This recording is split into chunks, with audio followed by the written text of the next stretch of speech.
The following podcast is sponsored by Sam Sauce. Yeah, getting thick pours and spicing up your life. Also, Glory or Death Records and Desert Records. Let's get into the show right now. And we got to talk about this. Because I'm keeping a list. I figured I would learn something in this podcast and everything else. At first, I was like, it's so, this is so fucking cool. I listened to that, and it, opened my eyes. You just, sprung this on me at the literal last second. Like, the record is done. What the hell? This is not what I signed up for. Like space alien? I'm curious, and maybe you can expound on it. I want to talk about a little bit about the gear. Can you edit that out? Fuck yeah, big dogs. This is fucking Mucho Drums from Great Electric Quest. You're listening to Doomtombpodcast. All you guys fucking get out there and fucking get some. This is the Doomtombpodcast, the podcast for all things stoner, doom, sludge. Well, basically, it's the heavy underground, and today is no exception. We're going to go to Atlanta, Georgia, and we'll talk about that in a minute. But also, we've got a surprise guest. I didn't even know that this was going to happen, didn't know it was going to be a thing, but it works out perfectly. We are in the middle of, what do you call it? Spooktober? I think that's what it is on Reddit. Either way, Halloween is just around the corner, and what better conversation to have than the one that is coming up right now? Let's hear the interview with a very special guest. Gonna go to Atlanta, Georgia, and the band's name is Empty Black.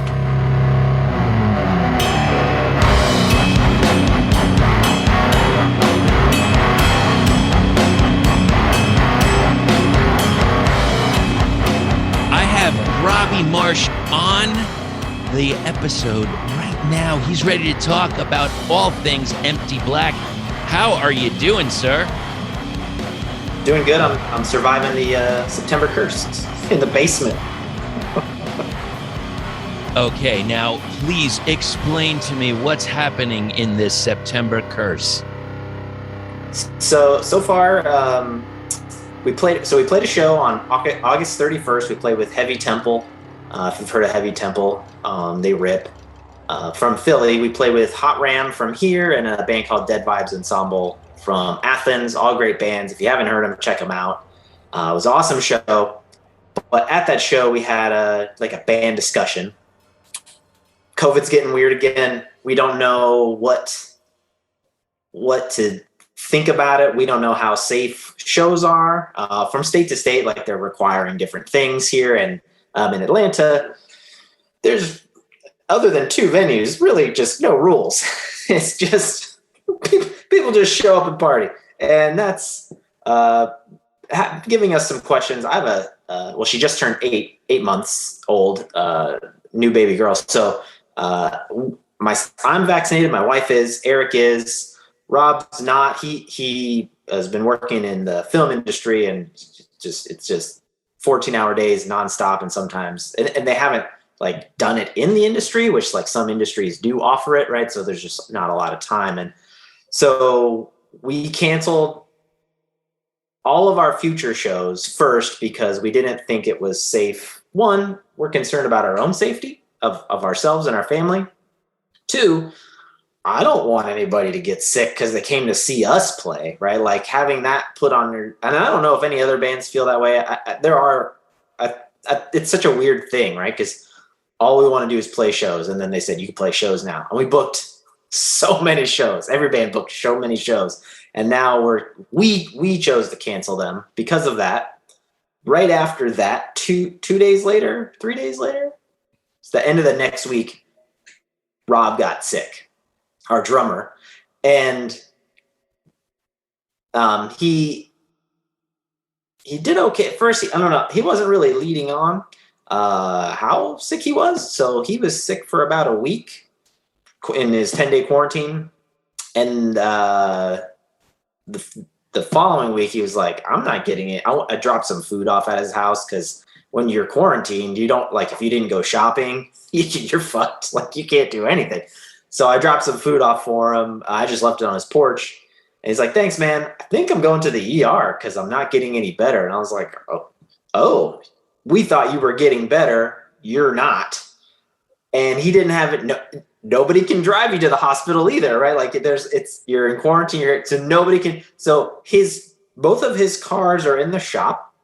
He had to go out to his garage, put his motorcycle together, and drive himself to the ER. Poor guy. And then he was in the ER for 4 days. He got out on Tuesday evening.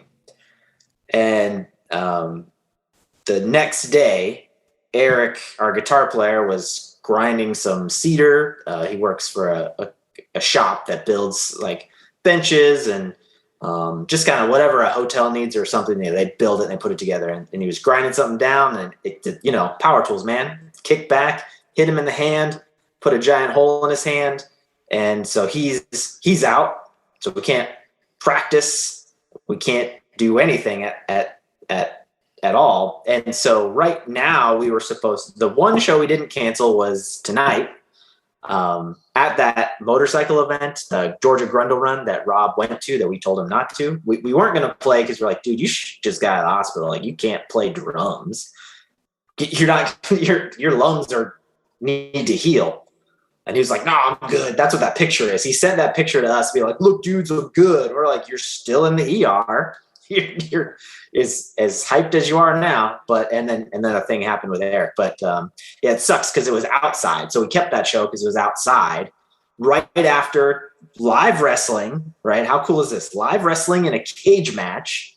Then it was going to be us and Toke. Right? All right. Yeah. Okay. So dude, that freaking amazing. Okay. So this was going to be in Georgia, this wrestling? Yeah. At the Georgia Grundle Run, they have live wrestling at the live wrestling event, and it's totally legit. Like, some of these dudes I think a couple of them maybe appear on like the AEW every once in a while, like that, but they build a whole ring. But this year was a cage match, which is always awesome, right? That just equals awesome, right? If you think about like Mankind and The Undertaker in the cage match, right? That's like the seminal, what was it? WrestleMania cage match with the tacks that he put all over everybody knows that one. Okay, Robbie. So what I'm getting from you, and I didn't know this before we started talking, are you trying to tell me that you are a big wrestling fan? Is that what I'm getting? I was when I was younger. We do use a lot of wrestling. Now, this is always an issue with this word. It's a GIF or a GIF. I don't know. People call it different things. Use them all the time, right? To communicate with each other. But definitely that era of wrestling is definitely made a lot of impressions. Eric we're a generational band. So Eric's 49, I'm 39, Rob's 29. So we all have such a weird thing. And we all have like different interests and it overlaps a little bit. So yeah. Absolutely it does. But the reason I'm asking now, I feel like such a dork about this, really, because I've interviewed a few people. I've had them on the podcast. And just even if I didn't, just talking to people at shows, find out how many people are big wrestling fans. And I cannot tell you the amount of messages that I sent out saying, hey, everybody, don't forget, man, Dark Side of the Ring, the second half of the third season is out. And I hope you saw the sneak peek, because they talked about a whole bunch of stuff that's going to be coming up. I get the feeling that they're going to go down a road and do like a two-parter on ECW. Maybe, the one I want to see that I haven't seen yet is I want to see a decent, maybe a two-parter on Smoky Mountain Wrestling. I was listening. I'm not sure if you know. Obviously, you know who he is, Chris Jericho. So he's got his podcast. He had Rick Rubin on recently. I had no idea that Rick Rubin was the financial backer for Smoky Mountain Wrestling. Makes sense. I think there's a lot of money in that industry, right? Doesn't Billy Corgan own a wrestling company as well? I believe he said that he's with the NWA. And I'll tell you what, Robbie, we're gonna get off. We'll go down these weird rabbit holes. But you know what? We're here. I want to talk about the music because you sent me a couple of tracks. I want to hear what's coming down the line. Can we talk about it? Are you ready? Let's do it.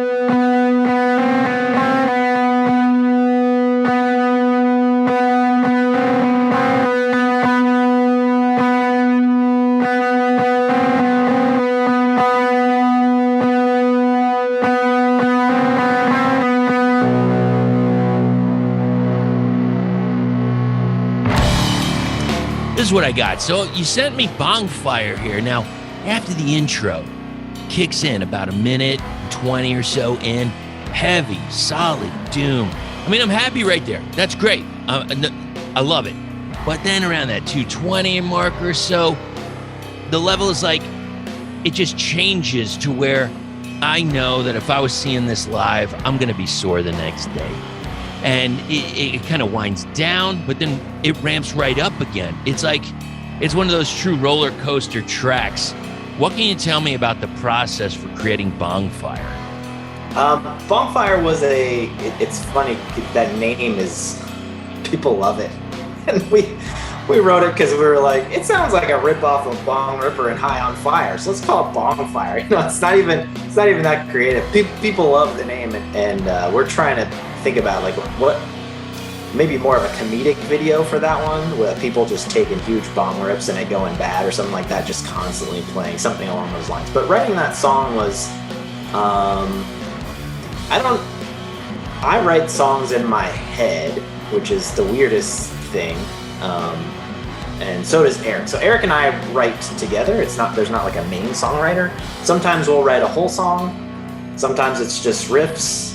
It's supremely frustrating because he'll send me a text and he's like, here's riff 652. And I'm like, how are you going to remember that? He's like, it's easy. They're numbered. And then he never remembers, right? And I name everything, like just stupid names. But because we don't have vocals or a singer, those just become the names. Like, this is just what it's called.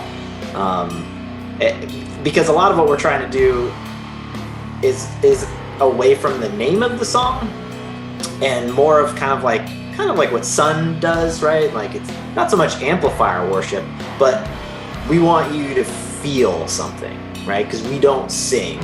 We play very loud. We tune to drop B, so it's this like heavy and thick.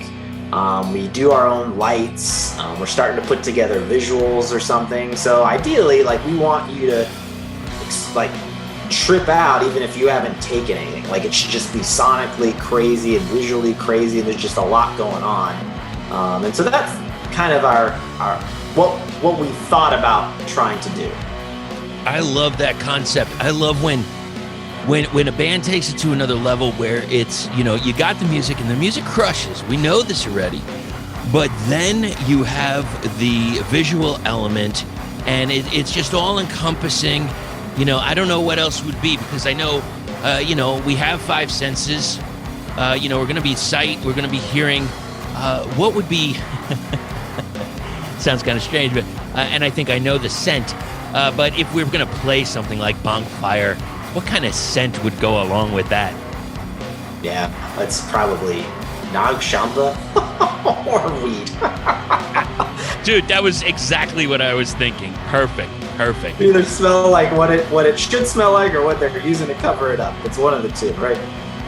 Or even maybe like you have some dryer sheets on the side, and it's the dryer sheets that are in the little piece of cardboard after the paper towel, the little paper towel roll, just in case. So if you're smoking inside, and you can blow the smoke in there, and it doesn't, you know, there's no smoke.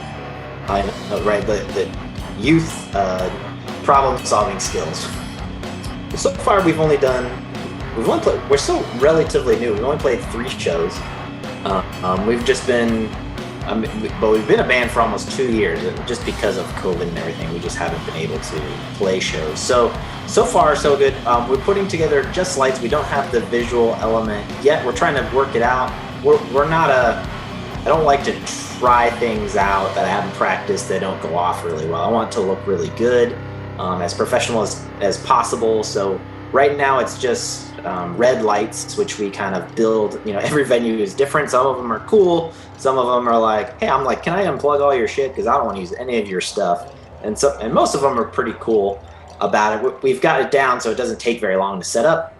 But when you take pictures, like if you've seen pictures of us, people are like, it looks like you're playing on that planet that Darth Vader was on, where like going through, like that's what it looks like. So it comes off like really well. And I think that was the one thing that Heavy Temple said to us. They're like, so smart to bring your own lights. It looked really cool. We were like, well, thank you. And that was all they said. So maybe we probably sucked, but at least our lights looked really cool, right? So I think it's working. It's doing what we want it to do. We want to expand it with backdrops, with clips of things, maybe some. We were going to go the liquid light route.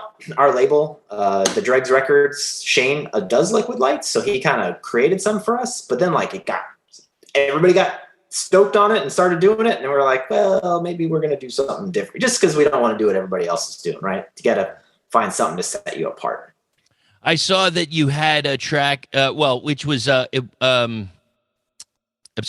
video on YouTube with the liquid light. So yeah, and it was to the track. So I was like, it worked out perfectly. It looks good, and it's kind of minimal, but it puts it into a perspective. I still like seeing that liquid light, man. I love when that, I've seen Earthless before that and they have that whole. I think it's Mad Alchemy, I think is the name of it. And it just brings a different element. And but yeah, I'm looking forward to what anything that somebody can bring that's just a little bit outside the box than just, I get up there, I plug in and I play. I mean, that's great. And I found that when doing that little bit of extra, like I hear it in the crowd. I hear like everybody talks about the little something extra. I don't care what it is. Sometimes people just light a few candles. Sometimes it's not even real candles. It's the electric ones or whatever. Sometimes it's just lighting up from underneath, lighting up the amps. And it just makes for a great visual. And on top of it, I think as a band, people remember you for that. And it'll jog their memory and it'll keep an experience for them. Я Майк Вивисектор из группы Green Hawk. Слушайте нас на Doom Tom. You're taking a look in your cupboard and you're noticing that your stash is getting a little low. No, not that stash. The hot sauce stash. Well, the people at Sam's House got you covered with some incredible flavors like Tiger Style, Tango Style, Trop Nero, Funky Garlic, Smoky J, Repality, and Pina Dinata. Head over and get 10% off your first order with the link in the show notes. Orders over $50, you get free shipping. It's Sam's House. In the past few years, we have heard a lot from a label in the southwestern region of the United States.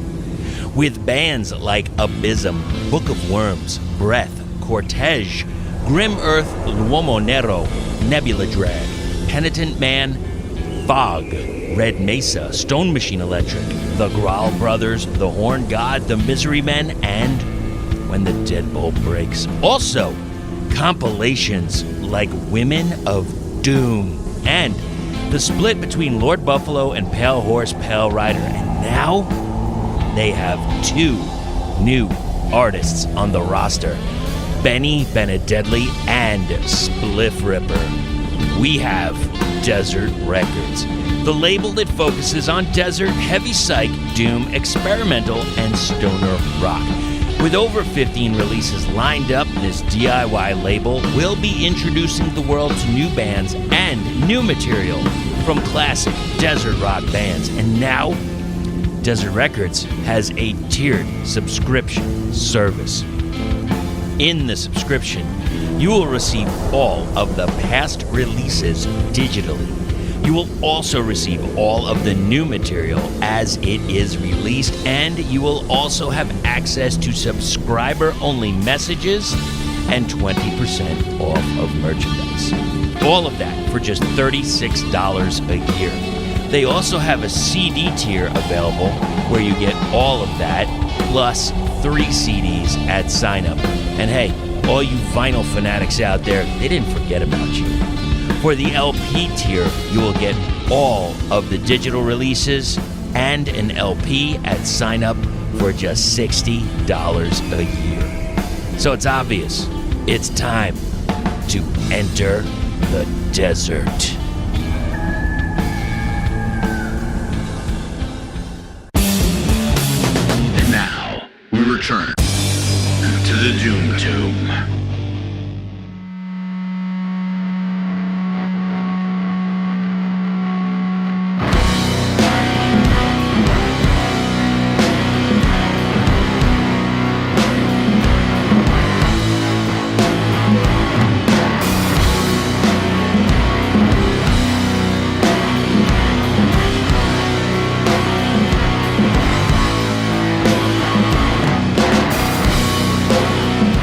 Hogtied was the first song that we wrote. Eric's wrote that whole song. Bonfire was both of us. Eric wrote Hogtied, and that was the first song that we put together. And it was kind of before, I don't know, we're still trying to find our sound, I think. Because you've only heard 2 songs, but we have a 7-song set right now. We have another 5 songs that we're working on. So we have quite a lot.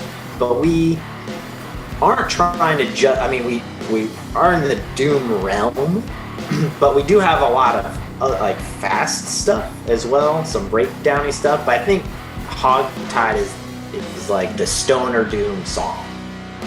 Bonfire is more of like the heavy, sludgy stuff. We have a couple other songs like that. So we kind of want to have a song maybe that is diverse as of an audience that we can get, right? Like, because I come from the hardcore scene.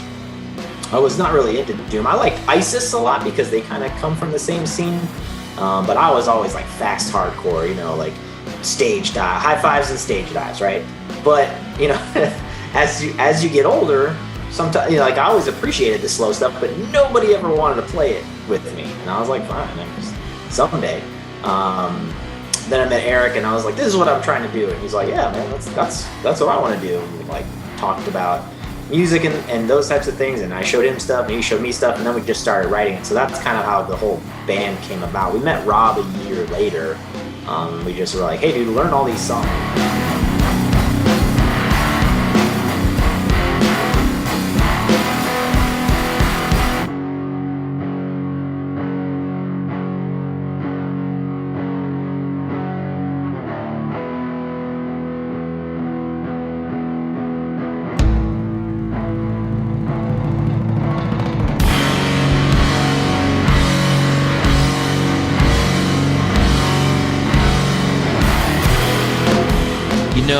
It kind of reminds me of, so you sent me over, you said, hey, check out this video we did, man, for Hogtied. So I check it out, and I'm like, yeah, fucking hey, man, it rocks. And I'm listening, I got my headphones on, and I'm typing some stuff, and I'm not a good typer. I have to look down at the keyboard. It's one of my great tragedies. I just never learned to type, so I'm a hunt and peck guy. But that's the way it is. And I keep listening, and I'm like, wow, man, what are they doing here? What I didn't know was the song ended and another song came on. And it's interesting that you talk about hardcore and maybe even death metal, I don't know.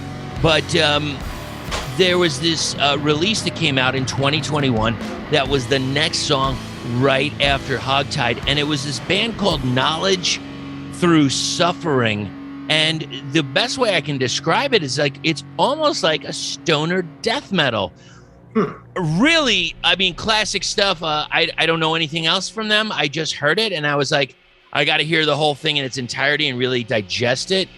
But yeah, man, maybe that's some of the future of stoner doom, moving it into maybe another genre. Maybe there's going to be someday some like hardcore doom. I don't know how, but maybe it'll be a slow mosh. I don't know. A slower pit. Maybe everybody has to smoke before they go in the pit. That way they seem like they're going fast, but they're really not. I don't know. Much more conscientious pit, right? Just looking out for each other. We do have some thrashy parts in some of the newer songs, so we got some thrash in there. So just to keep people stuff like I want people to go, oh shit, like what are they doing now? And then it's over. And they're like, what the fuck just happened? Like those are the best, man. When you get that, you get that thing. You've just been pummeled, and you're like, I can't believe that it's still getting better. Like the track is still getting better. Nothing better than that. Now, I saw that you had some artwork for the tracks. Can you talk a little bit about the artwork for Hogtied and the artwork for Bonfire? I'll try. That's mostly Eric. He's a screen printer and graphic artist, so he does a lot of just about everything. He does our shirts. My wife designs too, so it's just kind of all in-house stuff. So the artwork for both of those singles though were all him and stoned in his room. I don't know. He's like, check this out. I'm like, cool. Makes that unrelated probably. You know, he's just like, he just gets in the zone and starts creating and that's kind of what came out. We did hire an artist for the EP. So of somebody that we liked what their stuff was. So we had a kind of a concept for that. So that was the first thing I think that we did outside of either him or my wife or somebody in-house. Yeah. I guess that's the next question then. When are we going to have this release coming out, my friend? So we don't know because of the vinyl backup, right? The vinyl backup that's affecting everybody. But so we recorded it, I don't know, like last year. The whole thing's recorded. We're just sitting on it. We signed a small deal with Shane from the Dregs Records, who's awesome. He's got Bog Wizard and Drug Sauna as well. All some really, really cool bands. He found us. I think Drug Sauna found us and pointed him to us. So something cool there. Hell yeah. Now I also saw that you had some merch. You know, you got your t-shirts. Obviously we need a black like everybody does. I like that you also added another color. Thank you so much. And it's got this kind of, I was kind of surprised. Like I was like, wow, this is, I know exactly what it is. And it seems more on the darker side of Doom as far as a logo. Do you know who created that? My wife made that actually. Eric goes, dude, can your wife make like black metal logo? I was like, probably. So I asked her and I showed her, she's like, well, give me some references. And I showed her a bunch of stuff. And she's like, these are terrible. Like, you can't tell what they are. I was like, well, that was the goal. But I do understand from that perspective, like we aren't in that genre or the death metal genre where that's as accepted, but I like the imagery from it. So what you get is kind of a more, legible black metal kind of logo. That's what we were going for. You're absolutely right. And the thing that catches me is that I can tell exactly what it is. And it doesn't look like a pile of sticks that you're about to burn in a fire. Right. Yeah. Like, because when, you know, I'm really into Sanguisa Bog right now. I don't know if I pronounced that right. They're a death metal band. I found them because somebody was wearing their shirt and I was like, I have no idea what that says. But, you know, they, in their description, they always tag the band. I was like, oh, that's their name. Like, what do they sound like? I'm like, oh, fucking sick. They're like a gore death metal band. So really cool band. But I don't want that to happen. Or do, you know, like it's cool, but it's not cool. Like if we're doing hashtags or something and somebody comes across something, I want them to get it right away. So that was the kind of the thought process. And that's perfect. And thank you for that. I have a few more quick questions before we wind up. You cool to answer some randoms? Let's do that. Let's do it. Do you want to talk about the video for Hogtied first? Well, shit, yeah. Tell me about it, brother. What happened? I know there was some funky stuff going on there.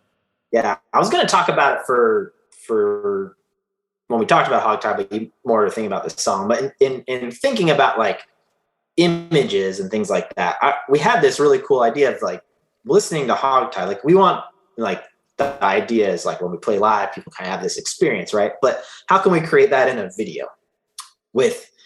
And so what we thought about was like, well, what if it's just people freaking out? Like that's pretty cool, right? Like what would that look like? And like so much so that it's not. And the idea was that when we first hired a videographer to work on it for us, I was like, I want it to seem like they're freaking out to the song. So I don't want to see the scene right after the freak out, which is usually like them being killed, right? Like in every horror movie. Yeah. And I don't want to see the monster. I don't want to see the thing, because that's going to ruin the experience of the song being the thing that's freaking them out. Maybe I'm not good at communicating that, or maybe the person, and I'm not going to say who it was because they were super stoked and they were really nice and they refunded our money because it didn't work out. But what we got back was like the most brutal, like almost snuff film thing for the song. And I think he took the title maybe a little too literal. I remember how we title songs, just like stupid stuff. And so that song, actually, Eric had already previously titled it. It's just the name of the song really isn't the theme, right? That's not the goal. It's just a placeholder for us to remember what to play next. But this, but if I didn't tell him that, he was like, oh, it's Hogtie and they want horror. So like, that's brutal as fuck, right? So we got like a lot of Texas Chainsaw Massacre footage in there, which is fine. I love that movie, but that's not what I asked for. A lot of bound women, a lot of bound naked women being killed. And I was like, I said it to the dudes and I was like, and Rob's like, that's a lot of violence towards women, right? Like, again, it can set off like such the wrong impression if we release that, like, that we're that kind of a band. We have that kind of view of women, and that kind of just like, we don't give a fuck. We're just dudes that don't, and that's not what we wanted to come across. So I asked the person to redo it and they said yes. And then they looked at all our feedback and then they said no, because basically we're like, we don't want anything that you did. Not that we don't like horror or that we don't appreciate what you did, but that's not what we asked for. We asked for like vintage horror freakouts, and they just went in a wild direction, which kind of makes me question. Part of me was like, I wonder how weird this person is. Like, if that's where they went, right? Like, do you ever wonder about like directors of horror movies? You're like, I wonder how fucked up that person is. You're listening to the Doom Tomb. Well, hey there, Tommy. What's with the long face? I don't know why I feel the way I do. I'm just not happy, Doc. Like, I don't feel right.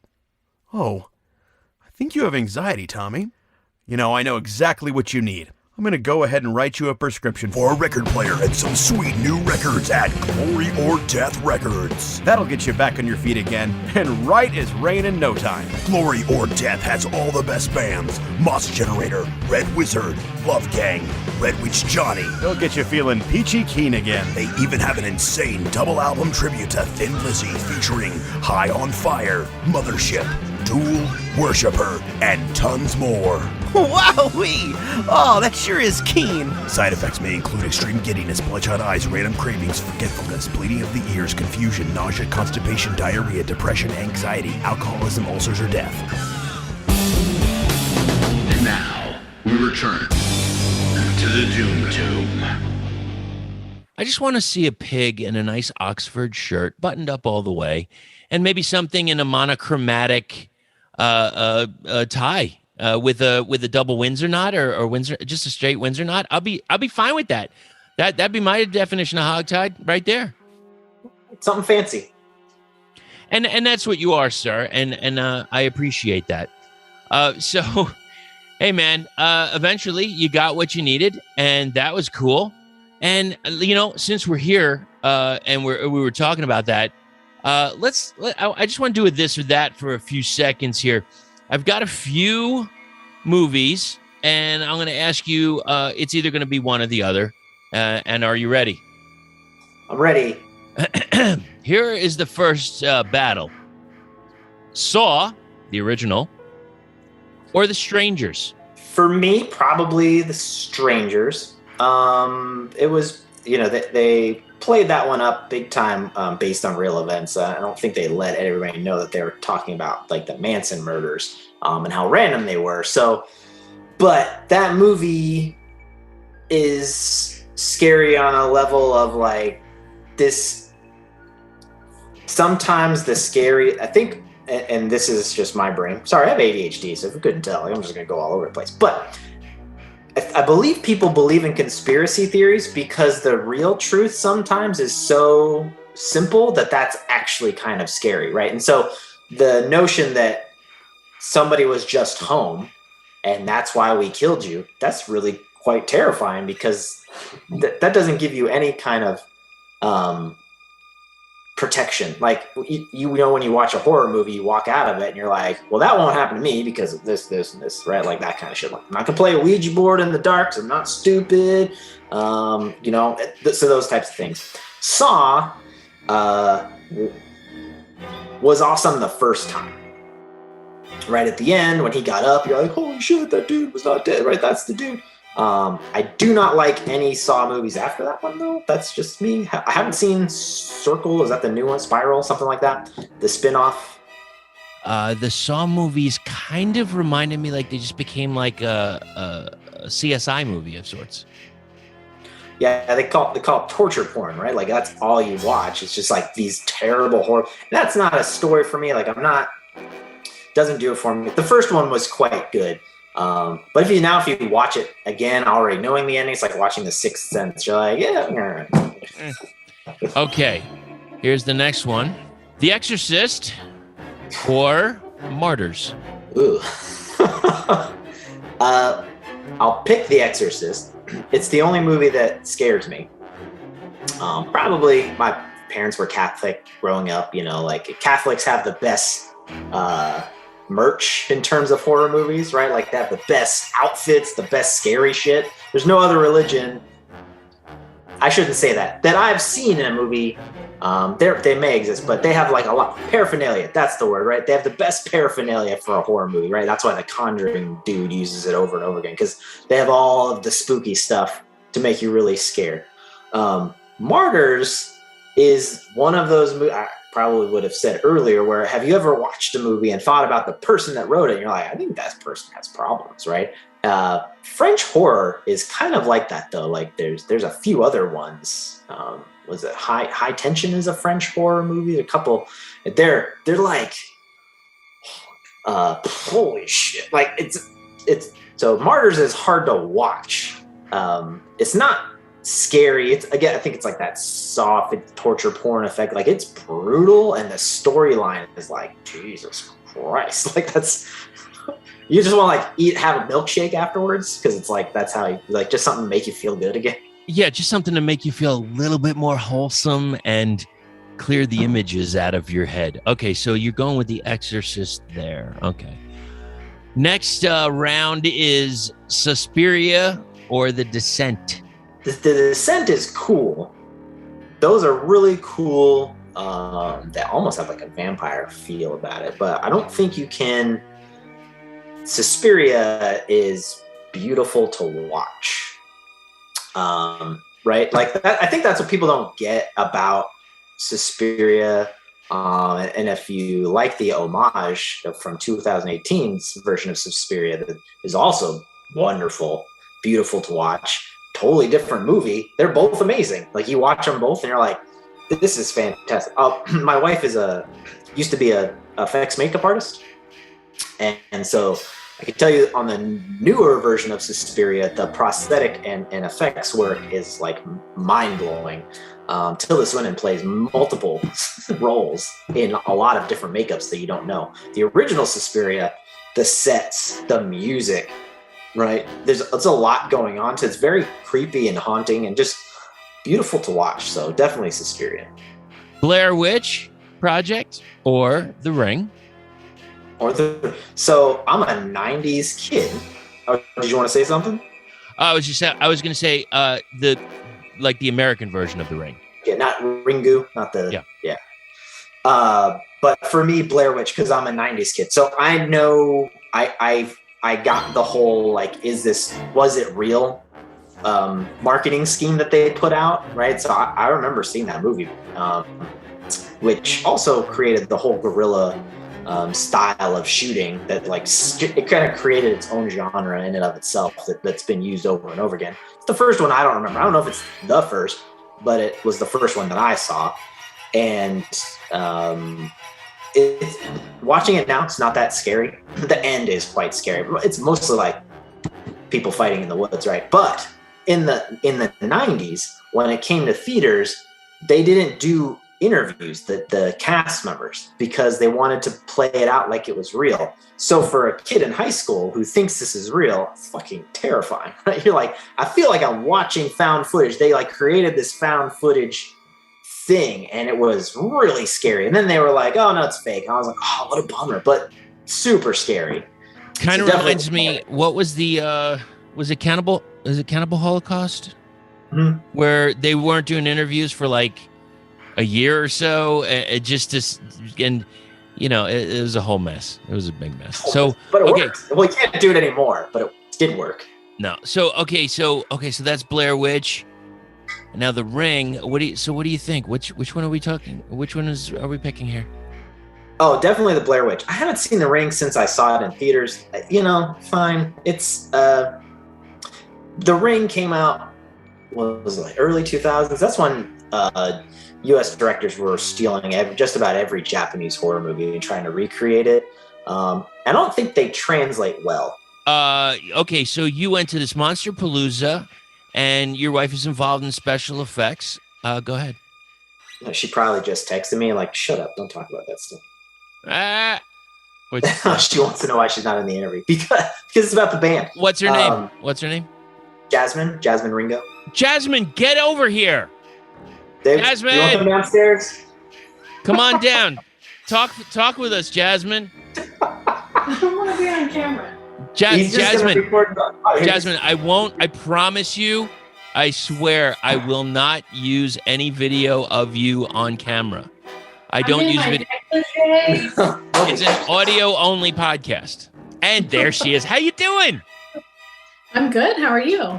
Awesome. Okay, so here's the thing. Now we have a husband and wife. So Robbie's telling me about these things, and he made his decisions. And maybe I could ask you a question or two. So over Saw or The Strangers, he picked The Strangers. You agree with that? Yeah. Okay. Exorcist or Martyrs, he chose Exorcist. Did you tell him about Martyrs? I told him. Yeah. We've never actually finished Martyrs. Oh, okay. I got you. All right. Well, that's the thing. Did you finish The Exorcist? Not because it was bad, but because I was scared shitless. Yeah. Oh, my God. Yeah, but I would say, I mean, I don't know. I would push you even out of Exorcist, and I'd say Exorcist 3 over the 3 of those. Oh, look at this. This is why she's here. This is why she had to get on, because this is here. We have an expert here. I rarely, if ever, have gotten an expert in horror. So let's move forward. Suspiria or The Descent? Oh, Suspiria. He picked the same thing. Okay. Blair Witch or The Ring? Ooh. So Blair Witch messed me up.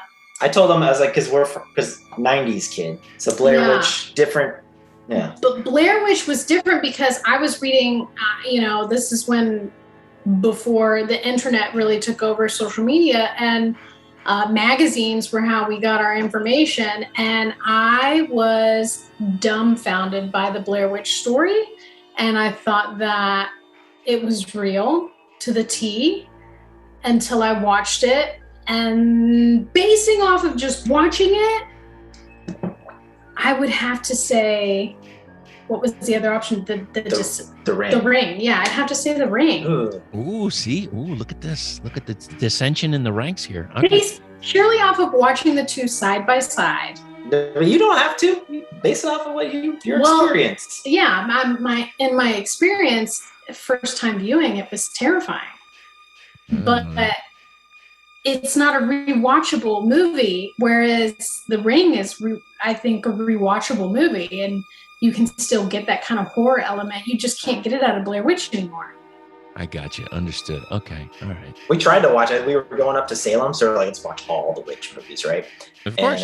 Because The Witch is probably our favorite horror movie other than Cabin in the Woods. Yeah. And but we tried to watch Blair Witch, and I was like, God, was it this shaky the first time? We're like, I can't watch this. It's so hard to watch. I agree. Vomiting. Yeah. So, okay. With Empty Black, will they be on stage anytime soon in special effects makeup, going through like their EP without making a sound, just being ominous and you already know where I've been, so we don't even hardly know each other, and you know me so well. I have definitely pushed for some fun kind of visual something, maybe not necessarily prosthetic heavy, though we totally could go there once our third member gets vaccinated. But I definitely have pushed for some types of, like, whether it's like the masks they wear, if we could like get really gnarly with them and really fun with them, because they're instrumental. So I need something to look at just as me as a person. If I'm going to go to a show where the music's going to kind of like take me away, which all shows do, but I really like, I'll never forget the time he took me to Behemoth. And I'd always heard him listening to them, but I never really sat down and gave any time to them, didn't know what they looked like at all. So I went to the show blind. So I've taken her to so many shows, like, hey, you want to go? Sure. It's sure. Like, who are they? It's Behemoth. It's whatever. Yeah, I'm like, whatever, I'll like it. And we get there, and I'm just dog tired from a long day on set, and he literally drug me to that show, and they came out on stage, and I was like, "Go, they're Death Eaters! This is amazing!" Like, it was so awesome. So yes, I do challenge that. I would love to get him in some corpse makeup. I think we've talked about that before. Would you go definitely on the more like black metal route, or would you think he could be like a Star Child or a Space Ace or a Demon or a Catman, like one of our favorite bands ever? I love that. I don't want to be Kiss. No, I think in the sense of like something just different. Like I think the only other person I've really seen in prosthetics on stage was like Lady Gaga. You know.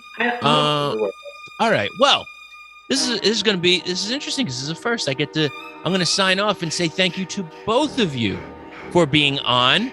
And you know what? How about this? If you could just stick around for a little bit, we'll finish up some stuff over on the back end, over on the quiet side, on the secret side. Thank you so much to both of you. Thank you. Thank you so much to Robbie and his wife for joining us. Got a little inside extra information for all things horror. And now we got to hear a track. Let's hear one of the latest from Empty Black. This is Hogtied.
Thanks, everybody, for joining us. It's doomtombpodcast at gmail.com. That's how to reach us. Also, huge thank you to Ian from No Masters Audio. His link is in the show notes. He does all things sound for the Doom Tomb podcast. Just a few more things. You know, October 19th, we talked about it already. Formula 400, Grail, Secrets of Lost Empires, Yucca Tap Room. It's on a Tuesday. Head out and support the scene. Then in November, we're going to be bringing in the band Wizard out of Kalispell, Montana. And also, we've got this show on Cranium Radio, the Doom Tomb, 6 to 9 p.m. Eastern Standard Time, each and every Sunday. And then it's followed by the podcast most weeks. Every once in a while, I switch it up. I just got to go off the vibe. That's the way it works. And what else do we have? No, I think that's it. All right, everybody, take care of yourselves and enjoy yourselves. Buy that band merch, support your scene, and don't forget to stay heavy.